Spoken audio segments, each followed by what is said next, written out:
आपल्यासोबत सिने अभिनेते गोविंदा आहूजा आहेत। सर, आपण रिअल लाईफ मध्ये काम करत होता, रिअल लाईफ मध्ये काम करताय, कोणतं प्रेम जास्त मिळतंय?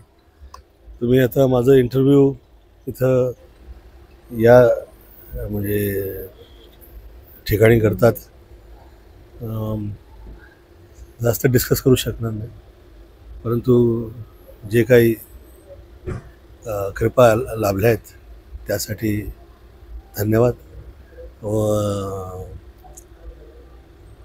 फार वर्षानुवर्ष झाले मी चित्रपटसृष्टीमध्ये काम केल्यानिमित्त मला लई प्रेम लाभले। तसेच मी पहिला राजनीतीमध्ये गेलो होतो, पण त्यावेळेला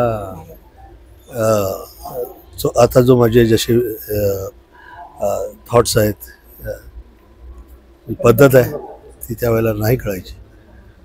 आता आई कृपा आहे, आपण सगळ्यांचा सहयोग आहे, धन्यवाद देतो त्यासाठी। जास्त इंटरव्ह्यू करू शकणार नाही।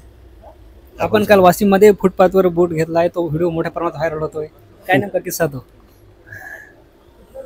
मैं वो इस पे यहाँ पर डिस्कस करना है आपको? जी। अच्छा, वो ब्राउन कलर का ढूंढ रहा था, ब्राउन रंग, और वहाँ पे जो जो मिल गया, मेरा वाला पुराना हो गया था, तो मैंने सोचा कि अभी वहाँ से लेंगे। वसीम जो है वो मेरी प्लानिंग में नहीं था, वो मुझे वहाँ पर मैं गया तो मुझे अचानक पता लगा कि हम वसीम में जा रहे हैं। बहुत सी जगह ऐसी है जो मुर्तज़ापुर भी मेरी प्लानिंग में नहीं था, तो बहुत सी जगह ऐसी है जो हम लोग पहुँच गए और फिर वो सब गड़बड़ाई चल रही थी। एकनाथ शिंदे तुम्हाला तिकीट देत होते, पण तुम्ही नाकारले। राजकारण येऊन नेमकं काय साध्य करायचं? मला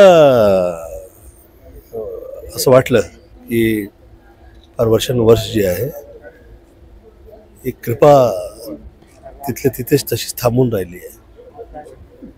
आणि माझ्या गुरुजींनी मला सांगितलं, सूर्यकृपेला तुम्ही तुमची पाठ दाखवू नका, ती तुमच्यावर सदैव तुमच्या दारावर येते आणि तुम्हाला आमंत्रण लोक द्यायला येतात। तुम्ही त्या ठिकाणी त्याचा वापर जरी का केला नाही तर तिरस्कार करू नका। ती देवी कृपा आहे आणि तुम्हाला ती लाभली आहे। मी त्यांनी जे मला सांगितलं त्यावेळेला मला असं वाटलं की हो, आम्ही टचमध्ये राहू, सेवा करू। व मला शिंदे साहेबांचा नेचर मला फार बरा वाटला। तर मला असं वाटलं की आर्ट अँड कल्चरमध्ये काहीतरी करूया। Dnyaneshwar Londhe, T V 9 Marathi, Nanded.